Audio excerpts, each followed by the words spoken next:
I got to know Mark, I think, at a computer show, I believe. I probably met him at one of the computer shows. Or I tend not to be terribly, introverted, so I probably just called him and said, hey, I'm interested in your games. I play them all the time. You want me to do some beta test for you? I was beta testing for everybody on the planet because I was just into computer games. And Mark was kind enough to let me know what they were doing and got me into the loop. And I beta tested for a while. And what I was discovering was that they were having pretty hard time getting these microcomputer versions up and running. So at one point we started talking about it, and it made sense that maybe I should come on board. So moved from Orlando to Boston, and effectively in the course of about, I don't know, it was 4 or 5 years, I think I was there. When I got there, it took 4 days to get one title to one platform. And most of the platforms were pretty much mainframe and minis. They weren't really micros very much. By the time I had built the team and when I left, or was asked to leave, we were taking 4 hours to get the entire product line to a new system. And Andrew Kluzniacki, to his credit, was one of the amazing ones because he was able to get the color computer up in, I think we thought, 36 hours. The sales guys had somehow made some kind of commitment to getting the color computer version done for Radio Shack, and they didn't bother to tell anybody, and they assumed we could do it, and it turned out nobody had ever touched the color computer, the compiler, everything else. So Clue stayed up all night, I should say all weekend for 2 or 3 days. We fed him pizza and stuck him in a cot, and he finished the damn thing in about 3 days. Absolutely amazing. But I had a great team. Every last one of them was an amazing talent. Paul Gross, Mike Morton, Dan Easley, Richard Lay, Linda, what's her name? Forgot her last name. Anyhow, good team. And Duncan Blanchard, of course, he was our link to the MIT team. Because really, all of Infocom was MIT. So it was great having Duncan there because he kind of validated the fact that we were okay. But we were definitely the only ones that knew how to do microcomputer work. So amazing talents. Yeah, and which gave me an interesting spin on some of the things that we were or weren't doing at Adventure International. Did they have you sign NDAs, or was it just a gentleman's thing? No, it wasn't. I mean, I don't think anybody really even cared. I mean, it wasn't years doing this. It was probably 3-6 months or something like that we worked out something. But I was beta testing for Sierra Online and everybody else, Activision, Broderbund, and everybody else. So it was more because they wanted to find out what was wrong with the systems, and having somebody had 6 or 7 computers laying around made it a lot easier. The micro group was kind of along the far wall. It was Po Lim, who I always forget to Magic Lim, who we used to call him, because we'd find comments in his code that said, "This is magic number, do not touch." And it was fine as long as you didn't touch it, but nobody could figure out what they did most of the time. He used a lot of recursion in the code, so he was also from MIT, Magic Lim. And then we had Paul Gross and Andrew Kluzniacki and Duncan, and the whole team kind of went down that length of the Wheeler Street building. And above it, there was a series of lofts. And so we put all the test machines up there, so the DGs and the Data General boxes and stuff. We would get a lot of early machines, a lot of betas and very early prototypes. And we weren't allowed to. They're supposed to be in sealed, closed rooms, no locks, no doors and no windows and that type of stuff. So that upstairs area was pretty cool because it actually had lots of windows and had lots of sliding doors to the roof, and it was really very sunny and nice. So when it got disgusting out, we would go upstairs there, and during parties everybody seemed to migrate into our area because it was very convenient. And the way I kind of ran the team is you enjoyed yourself and made your office what you wanted to. So Paul and Andrew had some pretty wild stuff in their offices, and everybody else had a good time with their stuff. And Brian Cody was down the hallway, and we'd have our every Friday Uno Fest, which caused more and bloodier battles than you could have possibly imagined. Steve and Hollywood and Dornbrook would drive these initiatives inside the company for, the wedding and the courtroom scene and the Hollywood squares and all the things that you've heard about. And they just kind of crop up. It was funny because you'd see posting on the board, and next thing you knew, there was everybody walking around. We'd had some great Halloween parties, and it was great because the problem was we were pretty pressurized. I mean, we had a lot of work that needed to be done, and it was difficult. And because there was kind of this Chinese wall between the implementers and the coders, the imps had their own world. They were the imps. And then my group was there, and then we also had sales and marketing and everybody else. And there were a lot of silos. But during the events and during the Friday, every Friday we had pizza and beer and chips and whatever else. And it was something that drew the people in the company together. Now, if you've ever been in Boston for an entire winter, which I think you have, you understand what it's like. That cabin fever hits around February, and you're at everybody's throat. So what do? They crank up a game of diplomacy, which will cause everyone to absolutely hate each other because you're forming these partnerships over here and then screwing this guy over there. So by the end of the winter, it got to be pretty gruesome there, but we had a lot of fun. It was an enjoyable place to work.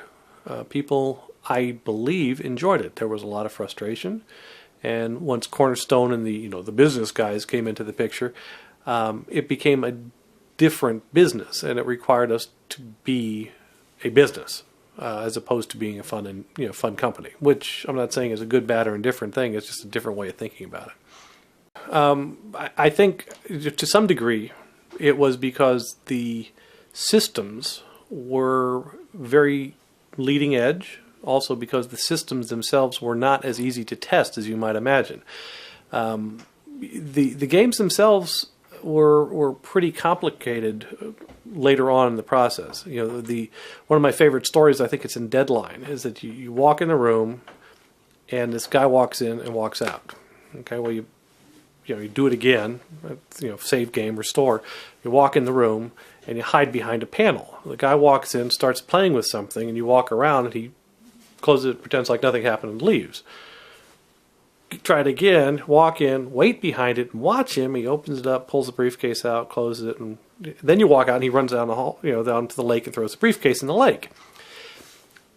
That level of dynamic interaction and that number of tree branches was unheard of. I remember playing all the games, and I remember the day I played Deadline, and the first time I had seen it, it was early stages and everything. I started playing this thing. It's like, wait, something happened here. And I went and talked to Chris and talked to the guys, and it was like, yeah, well, we've done this, it makes it different. Well, our group, we wrote the compilers. So we had these, data files that we had to write a compiler for. It wasn't huge, 10, 20K. At that time, it was a pretty enormous piece. It was all machine language. So we had to know about the new instruction sets that we had to put in for the interpreters. And when things changed, we didn't see a lot of that because the instruction sets stayed the same. But the interaction changed. And it became much more dynamic and much more interesting. And that part of that, of testing that and the complexity of the system really made Infocom's games that much more unique in the industry. As a database, it actually did a pretty good job. It was easy to use compared to DB2 and Fox Pro and everything else back then. Easy to create a database, and I love the packaging. That was probably the best part of the whole product. So, of course, you couldn't get it open once you closed it, but outside of that, yeah, I think part of the problem was just real simple logic at some level. If you were to today decide to come out with a word processor, you would not try to compete with Word.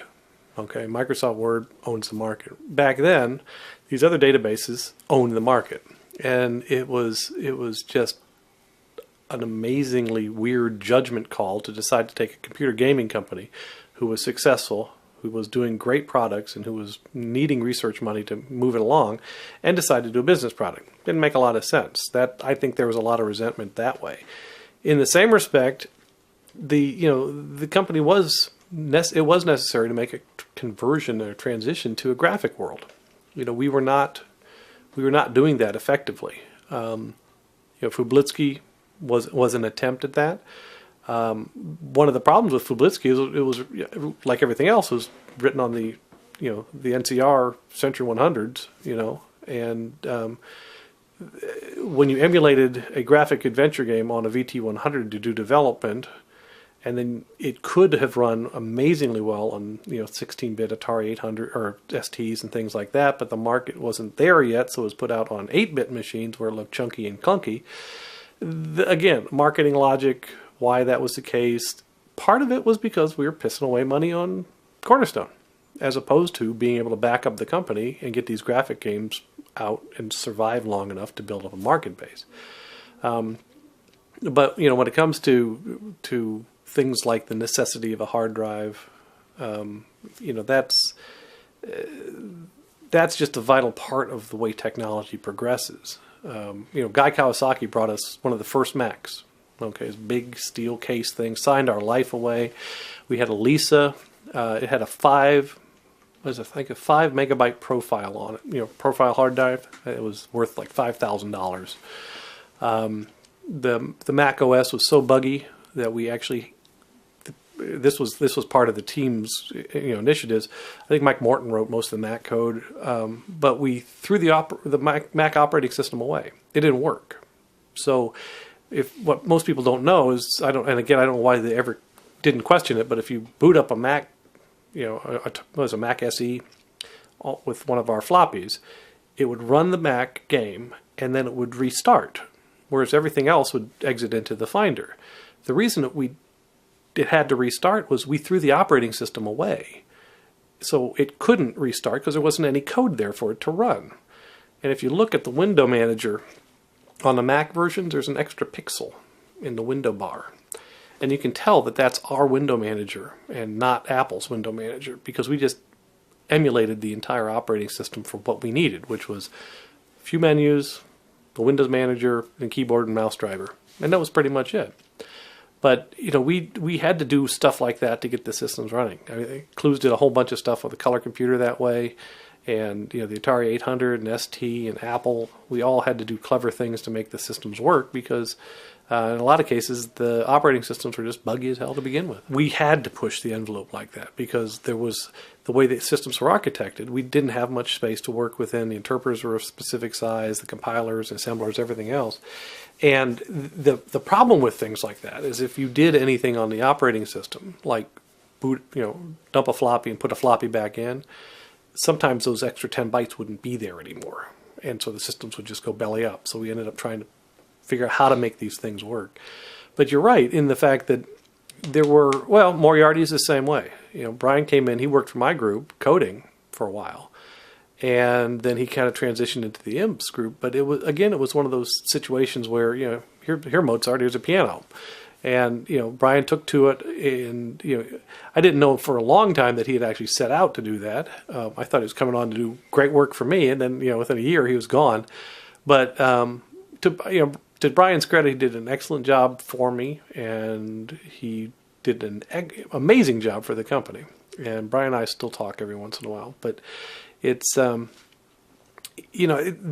think that was one of the interesting things about Infocom, is that there was a dynamic from the employee standpoint that you felt like you could work somewhere and do something different if you needed to. People moved around. People did different things. I tried to make a team out of my group, and I tried to keep them, I just kind of keep the shit umbrella, keep the executive crap off of them, and let them do their job. So I took it in the teeth. I had to fight and beg and scream and yell to get Andrew hired, because he was, I think, 17 or 18 years old when he came in. Long-haired, jeans and T-shirt kind of hippie boy, and he walks in the door and just starts coding the hell out of things. Mike Morton was the same way. He was one of his claims to fame was the bouncing Amiga ball. On the Amiga, Mike wrote that, and he was instrumental in the Mac. He was instrumental in lots of the systems, and then we had various minor players and major players in that group. But the one thing is, I really am proud of that group because they were the one thing that allowed Infocom to sell the products that they made. It did no good to have the best storytellers in the world if you couldn't sell them on any other platform besides a DEC 1134. Our group allowed them to be sold on, I think at one point, 24 different machines or different platforms, and that was good work, and they did an amazing job doing it. Well, and the problem is the imps always got the fame. They got the fame in the shows. They got the fame in press. They got to stand up with the guys from Saturday Night Live, and they got to be standing there at the Elvis Mansion in Vegas and be all famous. And the reality is that group was there because they didn't know how to write code. Some of them knew how to write some microcomputer code, but what they were amazing storytellers. And I just want the people that worked for me were great. They worked long hours, hard hours, and they were real human beings. And and they need to be recognized as being a major piece of that puzzle, because you can't sell many DEC 1134 COBOL versions of Zork, but you can sell an awful lot on the Apple II and the Atari 800 and the Macintosh. When the Mac came out, they had they had Mac Word, Mac Draw, Mac Paint, and they had 14 Infocom titles because we worked our tails off to make it happen. One of my favorite stories is Guy Kawasaki, in his infinite wisdom at Apple, begged and pleaded with us to get our products on the Macintosh. We got them out, killed numerous people in the process doing it, and within 4 weeks, Apple wouldn't return our phone calls because Apple was a business computer. And yet we were 14 titles the day the Mac was out. And so the dynamics changed a lot, and the micro group kind of suffered from that. And I think it's they were a good team. So my ramble. I was working on a fertilizer mixing system in BASIC on a DEC 1134 in Oviedo, Florida, outside of Orlando, and I had seen one of the guys had been talking about the fact that there was this adventure game written in BASIC. And it was really neat and everything. So I booted it up and played with it. And it turned out it was something that I had seen years ago on a big system at the Science Center that I had worked on when I was a kid. And so I kind of got interested in the whole thing. And then it occurred to me that after digging around a little bit, that there was this adventure game, this text adventure thing going on out in the industry. After a little bit more digging around, I discovered that, strangely enough, one of the companies that was doing it was in Orlando, just down the road. So I went. I guess at the time, Scott had a retail store, and the store just sold computers, little Z80s mostly, Model 1, Model 2, the big 8-inch discs and everything. And he had these adventure games on it, these text games. So I started hanging out at the retail store, and I met Russ there, and I guess what I was doing is I was working full time doing the 1134 stuff, and then I would go on Saturdays and make a little extra money, and eventually I had enough to buy an Atari 800. Actually, I think it was a 400 first. So in the process of doing that, I met Scott and I met Russ, and got this Atari 800 and started writing little code, little routines in Pascal and things like that. And the system was, on my end, it was pretty pathetic. I was not really a programmer, never really have been a programmer. But I learned BASIC, I learned Pascal, learned machine language, and also met Russ and Scott. So in that whole process, I managed to talk myself into a position at Adventure International, as I think I started off as the technical director or something like that. Effectively answering customer service calls, acting as the interface between the developers and the people inside the company. And I guess so that was when I had my first real exposure to text adventure. We had worked with a couple guys doing Z80 games. I can't remember their names, but these guys were a phenomenal talent. They wrote Donkey Kong for the Z80. I mean, you haven't lived until you played Donkey Kong with a little little monkey about this big, made out of about 14, 15 different pixels jumping around the screen. Wildly accurate. Had all the same problems not problems, I guess, but had all the same hints and tricks that the arcade system had. But you're playing it on the Z80.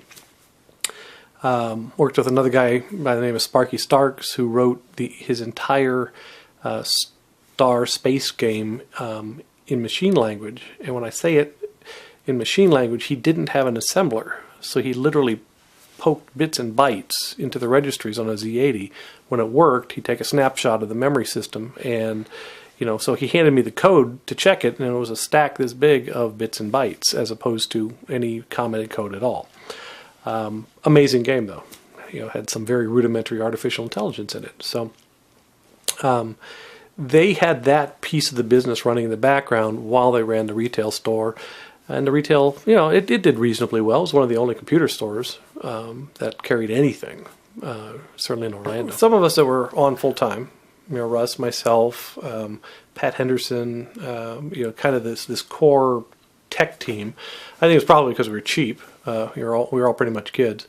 And then as the company progressed, it got a little bigger. We hired in people, Mark Sprague, Paul Gross, Kathleen Gill. They were all, from up in New Hampshire and North Carolina, not North anything, New Hampshire, area.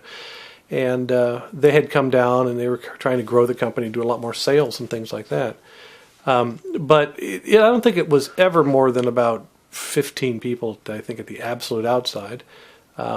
We were in a house in Castleberry, Florida. There's the pit where the programmers were, and John Anderson's still down in Orlando somewhere. He's still coding. But it was John and Russ and Scott primarily doing most of the coding. And the company was not big. Then we eventually grew to a size that we moved to the Dome, which was a dome home that Scott had built. It was like 2 or 3 floors, and it was a little bit more fun, but it made it more difficult to get anything done, even though we had outgrown the house completely. Scott drove a lot of the adventures, but Russ wrote, he wrote quite a few of them. And then, he wrote Preppy and the arcade stuff. John Anderson wrote Sea Dragon and a bunch of the other arcade systems. So there was kind of an arcade group, and then there was the adventures that Scott primarily had control over. I actually watched Scott write a arcade game in Forth, and I think he learned Forth and wrote the game in, I think it was 2 or 3 weeks, ground up, and it was a real game. It was a real functional game. We couldn't sell it because it didn't work on most systems, but that was the level of enthusiasm and of talent is there as well. But primarily the coding was done by Scott and Russ and John. But the one sense I got from it was that Adventure International was really wild and woolly when it came to their approaches to sales and things. Oh, it was insane. I mean, because everything was based upon a royalty, and we had a number of internal programmers. We also had a number of external coders.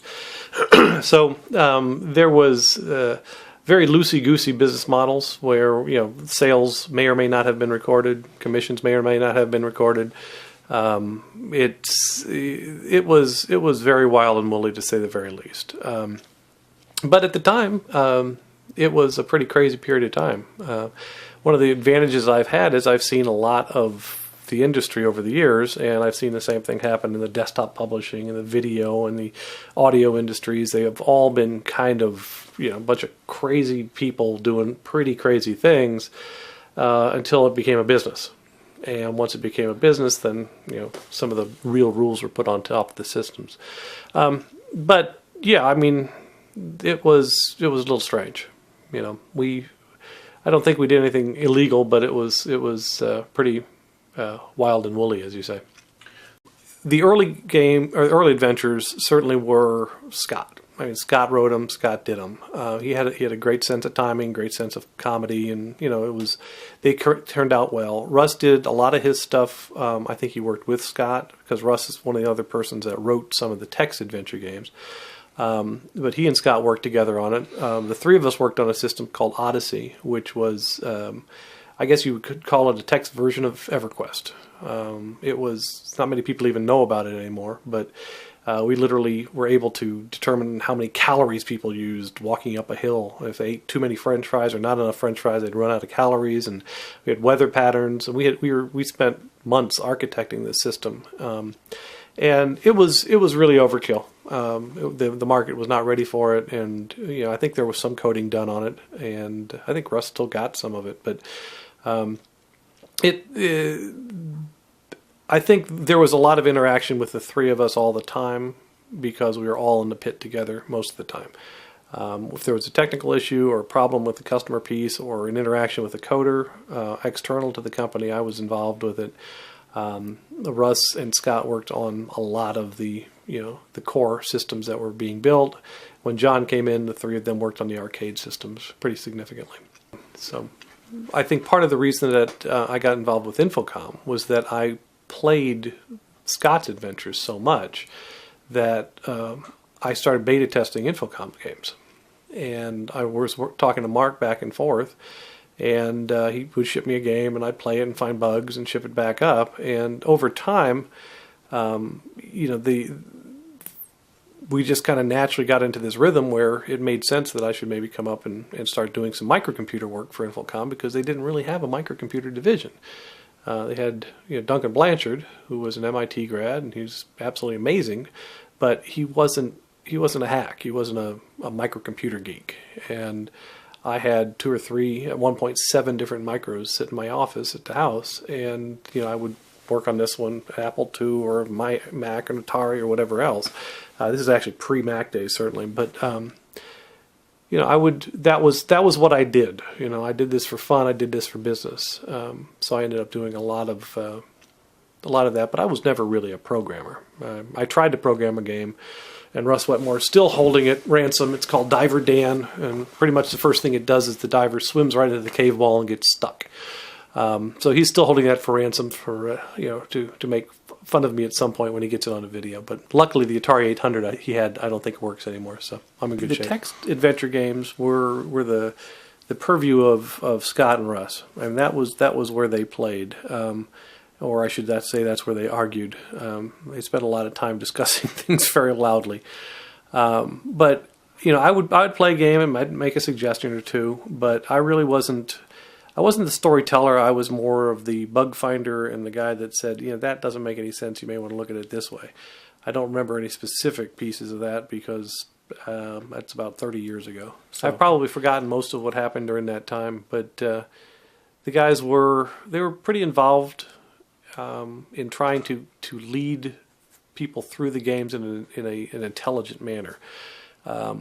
There was no Babelfish puzzle in a lot of Scott's games. Most of those games were, they're pretty easy to deal with. It's a 2-word parser. There was not a lot of rocket science involved, but I think in a lot of cases they were still a lot of fun to play, and they were interesting. Do you have a favorite of that set? Oh, goodness. I'm trying to remember which one. I would have to say that the one I liked was, I think, Treasure Quest. I think that was my favorite one. Again, I'm just, I'm an old pirate, so, I just kind of like that concept when I played them. Part of the problem with your primary visual interface being text is it's not very interesting. It needs a little kick, a little juice. You could imagine putting a few interesting quotes on the front of the cover, but it's not going to really drive sales. It always comes down to the same thing. You've got to sell it, otherwise people won't even know it exists. The concept of getting a lot of these titles out there, it was a lot easier when there was no competition. But as time progressed, the Adventure International game set and technology kind of fell by the wayside compared to Infocom stuff. And Infocom ran into the same problem when it came to graphic adventures and graphic systems. So, the covered art tended to be a little bit more dynamic than the actual game was. If there's anything else about Adventure International that you think people should know? Well, that hair you see on Scott's head was real, strangely enough.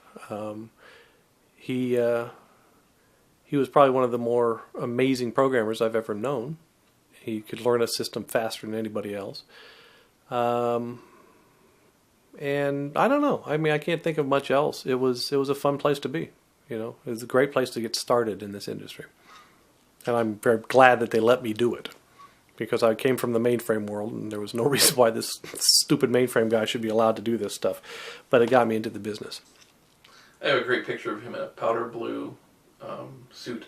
Oh, yes. At a mocked-up Adventure International Castle at one of the West Coast computer fairs. Yep. Well, I remember one time we did the Gold series, and that was a fun one because in theory, and I'm going to say in theory because I never actually saw one, there were gold coins in the games. We don't know if the gold coins ever made it into games or not, but in theory there were some gold coins in the games, and in it there's a picture of Scott with a dragon, and a special plastic box had all 12 of the games, and it was a very big deal. I think I still got one downstairs, but it's open, so there's no gold coin in it. So I know that for sure.